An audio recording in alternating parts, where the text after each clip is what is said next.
Well, hello there. Welcome to the Obi-Thorn Alliance. I'm Jacob. And I'm Luke, and we're the YouTube channel that offers non-biased opinions that from two different perspectives. We got that as someone on the autism spectrum, and that as someone who's not. If you like our content, don't forget to like and subscribe. We upload multiple videos a week. And what are we going to be doing in today's video, Jacob? We're doing our first impressions of Disney Plus newest show, She-Hulk. So 3 episodes are out so far. We've recapped the first one, and now we're going to give a summary and our first impressions of the first 3. So stick around and see what we think.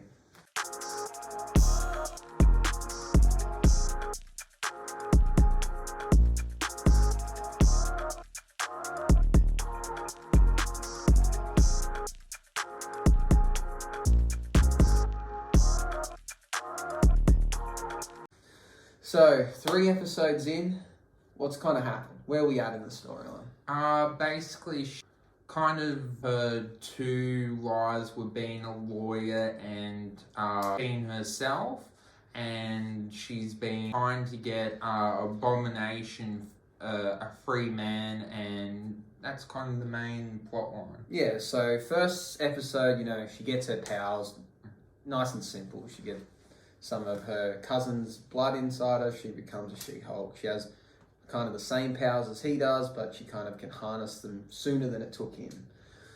She wants to return to being a lawyer because that's all she cares about, but no one wants her because she's a liability because, she's a She-Hulk, and they think that that's dangerous to have her. But this one company has decided that, she's perfect. That's what they want. They want someone that's going to represent their superhero or their villain department. Is just to deal with superheroes. But one condition is they need her to be She-Hulk at work. Yeah. I don't know why. I don't know why she needs to be She-Hulk, but I guess they just want to give airtime of her as a Hulk opposed to just fighting. And as you said, she gets asked to represent the Abomination, which, if you hadn't seen, was it the Ultimate? Incredible Hulk, which Ed Norton plays. The Hulk, you would know who the Abomination is, but they've made out that he has past history with the Hulk in this universe, which is obviously now played by Mark Ruffalo, not played by Ed Norton. So that's, if you didn't know that, that clarifies it. So she's trying to juggle that, and then they're gonna start trying to add in this dating thing that she wants to have a boyfriend, because they kind of hinted about that in the trailer, so that's obviously coming soon. Is there some particular tone or vibe you're picking up from this show? Because there's something I'm noticing that they're very much trying to push, and I don't have a problem with it, but I have noticed they're trying to make it very female focused and not bringing down males, but trying to make it female focused. What's fine, and with the fourth wall and cameos as well. Yeah, so there seems to be they're using this show as a push for more female superheroes, but showing it's kind of like they're bringing out what's coming out in real life. They bring out a female superhero movie or show, and people always criticize, female hero, we don't want this, we don't want that. So this show is mentioning that. She's, whilst in the show, seeing the news, reading the Twitter comments, and they're addressing what's happening in the real world to when Marvel brings something out. So it's kind of, on top of that, plus the breaking of the wall and speaking to the camera, it's clever, it's unique. The show itself, what do you think? Do you think it's actually got legs? It's got, the storyline's good enough, or it's cool because it's a Hulk?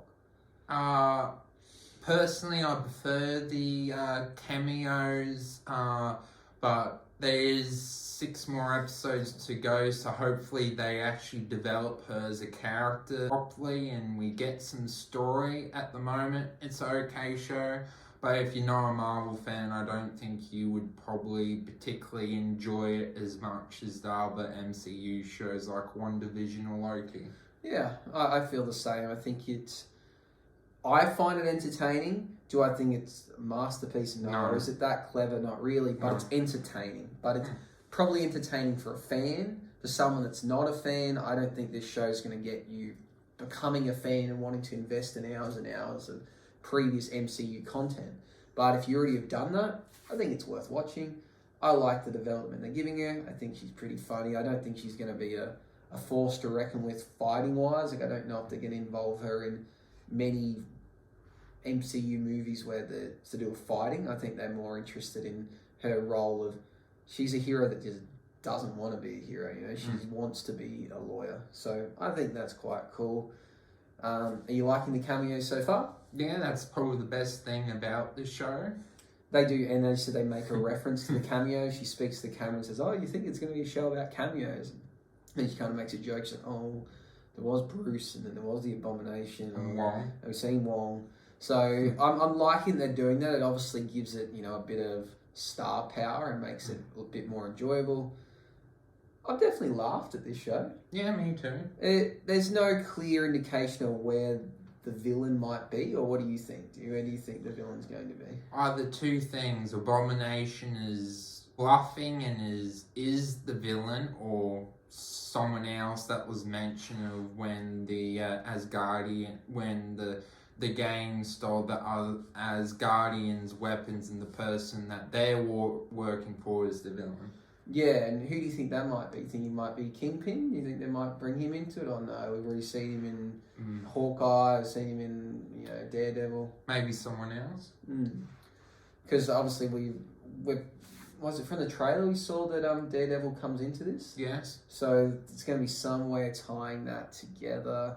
Well, he's a lawyer as well. Yeah, so I think that's cool. I think they like that. They've added that. Yeah, I'm waiting to see where this relationship thing goes, because people are making a big deal about, they think that she's good looking as a She-Hulk, and seeing where that goes. Did you find the third episode funny with the friend, not friend, but a past colleague needing help because he thought he was dating Megan Thee Stallion? Yeah, it was interesting. Yeah, I think that's funny. He's been, scammed by an elf that can shapeshift. And then obviously that person has impersonated a judge, but I don't know how they're going to hold that person accountable if they get found guilty. They do have powers, they could probably find a way out of the situation. Have you got any predictions of where you think the next few episodes are going to go? We'll probably see Daredevil at some point. She'll probably get a new case and try and juggle her life between being She-Hulk and being herself. Yeah. What do you think? I think so. I think you might get a few episodes now that focus on her life and relationships and, a bit of stuff like that. Maybe a bit more story to her paralegal friend. Maybe there might be a villain kind of building in the background, but there won't be interactions between the two. And don't know about the Abomination. I kind of do believe him, but there's every chance that he could... It's a con. Yeah, it could be a con, or whether they've just introduced him for future roles, so they reintroduced him to this part of the MC universe, because we've seen him with previous Hulk movies, but it was a different Hulk, so maybe it's just a way to get him into it. And yes, we did see him in Shang-Chi for a tiny bit, but maybe a way of introducing that, I'm not sure. I do have to say, though, with the MCU shows this year, they haven't been as high quality compared to last year, but the movies have been better, so...